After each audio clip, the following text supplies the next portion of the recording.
Power Women podcast. For your career and your life, no matter what business you're in.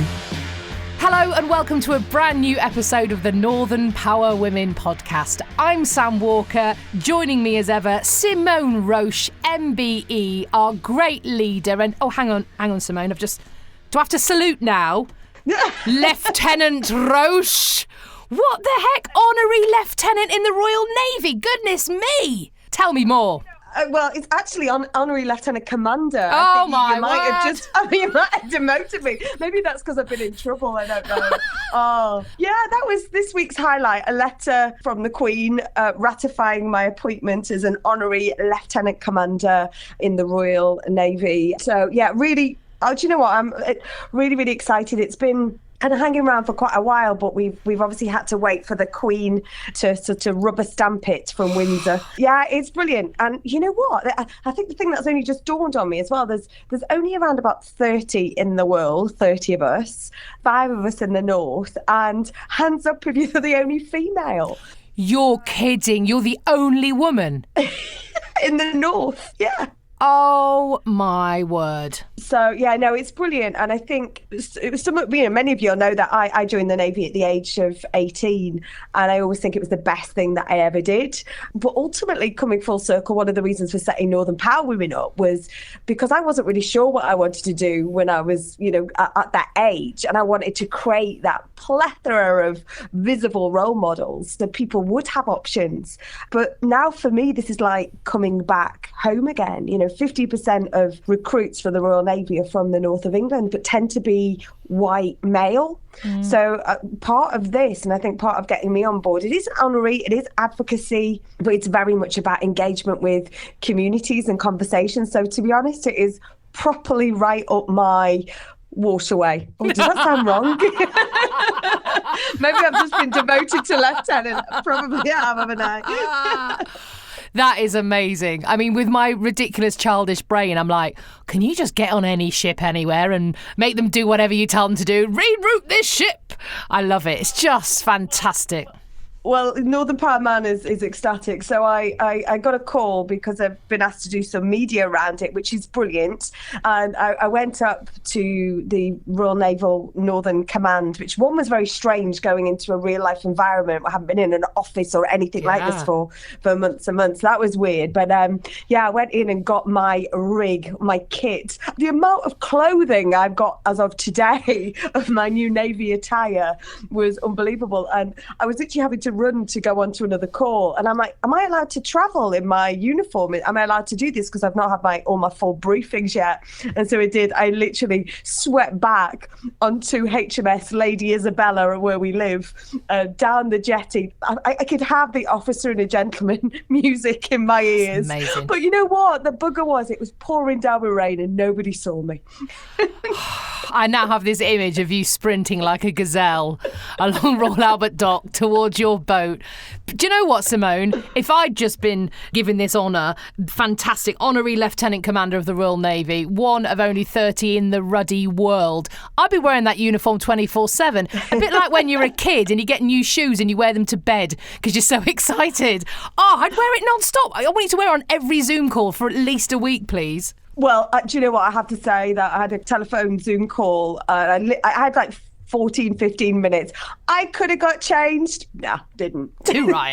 kept it on. 100%. I love it. Brilliant. Well, look, that's been the highlight of your week. Of course, it'd be the highlight of my life, I think, if I got that. But you've been super busy, as usual, speaking to loads of brilliant Northern Power women and men. What's been the topics of conversation this week? Do you know what? A word. We like these sort of little Corona coaster words and the elephant of the Zoom and stuff like that. Kindfullness was one that came out this week. And it came from somebody we've talked about before on the podcast, Laura Hepburn. Yes. And she actually messaged me this morning. Little did we know we were both going to be on the same round table call. But she talked to me to say, she's suddenly hit a wall. We talked about a wall, didn't we, last week? We talked about that. Yeah, that's what. And she only caught up on the podcast this morning because, the way we speak and the way we're kind of, let's stop giving ourselves a hard time or whatever, it enabled her to feel better about her whole situation because it's easy to feel it was. So that for me is So I still think there's a lot about kindfulness. I also think the other thing that we're seeing is almost, I feel like there's a divide between shops are open, people are getting back to work, and then there's people that are still probably like we're in a still fairly locked down sort of way here on the boat with shielding Rob. So I can definitely see a divide. And I heard on another podcast, I know someone else does a podcast. Really? I know. And it was a young lad from Manchester who had gone to an illegal rave last weekend. Oh, I saw those. And he went, well, it's just blown away, hasn't it? It was just, so it's just gone away. It's blown away. And the next minute they brought this young man on from the northeast who just lost his brother. And he, I don't know how he managed to kind of retain sort of the control of his voice, knowing, everything he's going through. I definitely think we're seeing a divide, but I think there's definitely, it's swept away and it's gone away now, and literally is being washed away in thunderstorm Britain this week. And then you've got the sort of a little bit more wary, which I absolutely think I fall into the bag of. It's interesting because here in Arizona, Doug Ducey, the governor of the state, did open up really early doors. I mean, before my birthday, which was 13th of May, so a good week before that, things started to open up back here.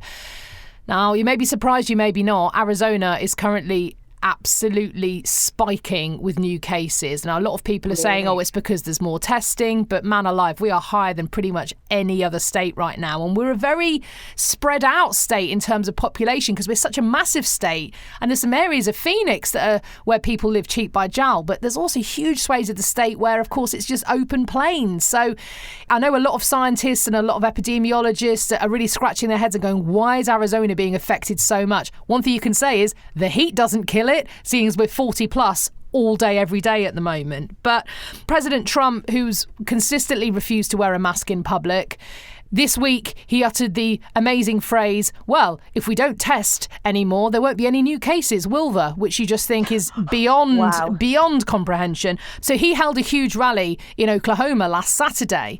He has said masks are not required for this, where, of course, virologists up and down the country are saying, what the heck are you doing? This is indoors and thousands of people. But he said, I'm not concerned about people getting coronavirus.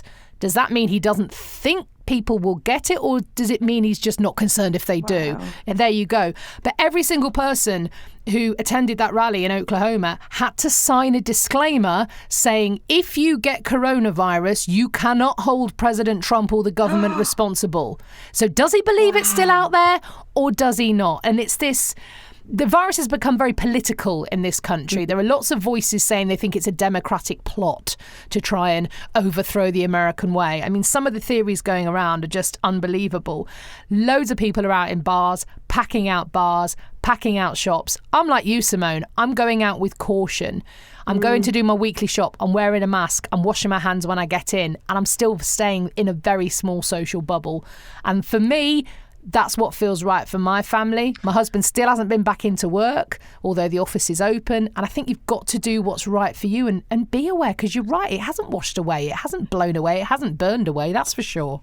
Yeah, that's interesting because there was all that speculation and all that sort of indication that the heat would impact. And if you're spiking there, and I think we've seen Beijing spike, we've seen schools closed in Beijing as well, and we've equally seen a couple of cases in New Zealand, where people have flown in from London. Yeah, attending a funeral, I think, or something over there. So it's been, and do you know what? Everyone has to do, like you say, what's right for them. There is no rule book on this. In my mindset, and I'm only looking at, there's only Rob and I, okay, on this boat. There's two of us. So it's different, isn't there? Depending on your family size and your dependents and the caring responsibilities that you've got. But I am mindful of that second spike. I am mindful the phenomenal queues that were out in force last Monday when the shops opened. Really? I mean, literally, I don't need a £1 vest top from Primark that much. Do you know what I mean? And equally, there's the whole challenge of buying and returning and all this kind of thing. So, but the shopping queues were vast. Not quite fighting for trainers. It's not quite like Black Friday, but not somewhere that I want to go at all. But people have clearly really missed that retail experience. I can't even call it experience, can you? If you're queuing outside and having to, So I'm worried about that second spike coming. Going back to what you said about the podcast you were listening to with the young lad saying, "Oh, it's just all washed away, hasn't it now?" What's fascinating, if you take a step back, and quite frightening if you actually think about it as a human being, is I was reading a really interesting report from Ipsos Mori and King's College London about social media, news, and what people believe about coronavirus. And these are quite startling, but perhaps not surprising. 30% of people who get their news from Facebook believe coronavirus was created in a lab. Now, we know that scientists have done very in-depth reports and pretty much quashed that theory.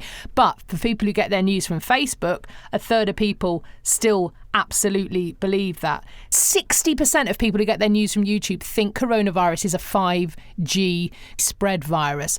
And it's just startling to see nearly half of people think COVID-19 is being exaggerated if they get their news from Facebook. So it's, in a way, it's not surprising that young lad went, "Oh, it's just going to get washed away, isn't it?" Because he'll see a, quote, news article on Facebook or TikTok or Instagram and go, "Oh, that's true because it says news on it." And that's what's getting quite frightening, I think. And this is what we saw through Brexit, through the election. This is what we see through every kind of news cycle, is where people, because we consume in different ways now. We don't go and buy the daily whatever, do we? And because we're looking and because we get the notifications, we don't even have to go to an app. I think it's that whole conspiracy theory and the fake news. That's this generation now, isn't it? That's what we live on, which is a worry. It really is a worry, because that young lad, and he did sound, when the brother challenged him, he wasn't aggressive towards him or defensive. No. He was I wouldn't say he was mortified, but he definitely, you could tell there was no penny had dropped at that point. Just be curious. Be curious. I mean, I don't know about you. I never watch one news channel. I don't just get my news from one source. And even here in the US, where every news channel is very partisan. You can watch MSNBC where Trump is the devil, or Fox News where he's God. And, you have to know that somewhere in the middle is the truth. And it's hard. It's sometimes hard to find the truth. There are so many theories, and it is confusing, even if you're a level-headed person. But I think you've got to go with your gut and what's right for your family, because this really, it's not over, is it, by any means? And how that affects your work and your family life and that work-life balance is something I think we're going to be challenged with for some time. But let's get positive, Simone. You know what I want from you now, don't you? I think it's time for some life lessons. Let's get some life lessons. I can't tell you how much these life lessons have impacted on my day-to-day reality. The number of times I've been sitting here thinking, I'm at a brick wall, what do I do? And I think back to some brilliant advice that we've heard over the last 13 weeks. And I think, no, just one step at a time. Get your whole day and put it into 20-minute chunks. Just do the next 20 minutes and you'll be okay. So these have been amazing. Who have we got today? We want to commit to supporting and celebrating and spotlighting our phenomenal women from BAME background, BAME community. And this week we have got Barbara Bray, MBE. And Barbara is amazing. So she is the queen of food and food nutrition. So let's get Barbara's life lessons. Hello, my name is Barbara Bray, and I'm a food safety and nutrition consultant in the food industry. Here are my life lessons. What's one piece of advice that's really stuck with me? My primary school teacher told me that I was capable of doing anything that I set my mind to. I just had to try, and that has really stayed with me subconsciously throughout life. When have I faced imposter syndrome, and what did I do about it? Last year, I was successful in getting a place on a leadership programme that was held at Windsor Castle. I arrived at those gates, and I just took a minute to stare and think, what am I doing here, and do I deserve to be here? And I could see that the policemen outside the gate were looking at me, and I thought, I just need to take a deep breath, get my pass round my neck and step forward and go through the doors like I'm supposed to be there. And that's what I had to do, but it was more that they shamed me into it by keeping looking at me. What would I tell the 25-year-old about work-life balance? I would say, live your life to the full and remember that work will always be there the next day, but they might not necessarily want you doing that role. A time when I had to be resilient.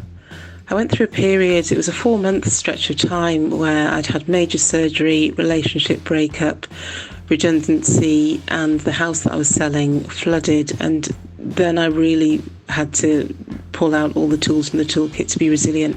But it taught me about the value of having good friends and a good network around you, and how people can be very kind. What difference did having a mentor make to me?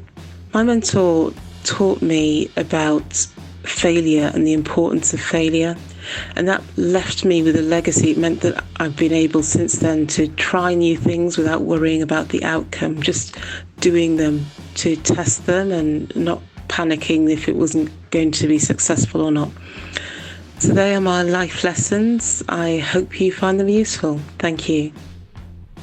Thank you so much to the awesome Barbara Bray, MBE. Now, look, if there is a woman of colour who you think her voice just needs amplifying, she's got incredible wisdom to share and she has not had that platform, or a fantastic man as well, a BAME man, we would love to hear from you. Just either get in touch, if that is you, podcast@northernpowerwomen.com, or if there is a fantastic woman or man of colour in your working environment, your social circles that you think deserves to have a platform here on the Northern Power Women podcast, nominate them. We'll do the rest. We'll get in touch. podcast@northernpowerwomen.com.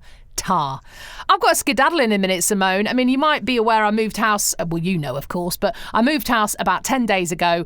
Because I packed in such a hurry because of #psycholandlord, I'm still unpacking boxes of which I kind of open it up and it's like the worst lucky dip in the world. Inside I'll find like a beach towel, one trainer, a saucepan, some cat food. I'm like, how is this all in the same box? It is, as I said, the worst lucky dip, but slowly but surely, like a kind of Krypton factor puzzle, I'm managing to piece my house back together. Well, do you know what? Talking of lucky dips, last weekend I decided to venture into the Lady Isabella vegetable garden. Yes, who knew that right at the start of lockdown I got a grow bag and got one of these very versatile nets, that sort of like a pop-up net tent, whatever. And I popped it over my grow bags and then I neatly put all the seeds in. And then I got impatient and kind of, raked them around a bit. Then I added more seeds. I may have added some more seeds. So anyway, we've had quite a bit of rain recently. It's like the Triffid attack out there. 1, it's very green, it's very bushy. 2, I have no idea what anything is, apart from 2 teeny tiny little strawberries and something that could be spinach, but also could be beetroot leaves. Not quite sure. But there's my lucky dip this week. This sounds amazing. I need photographic evidence. Please post it at North Power Women on Twitter immediately. Marvellous. Right, you get your beetroot/spinach. I'll go and open some more random boxes.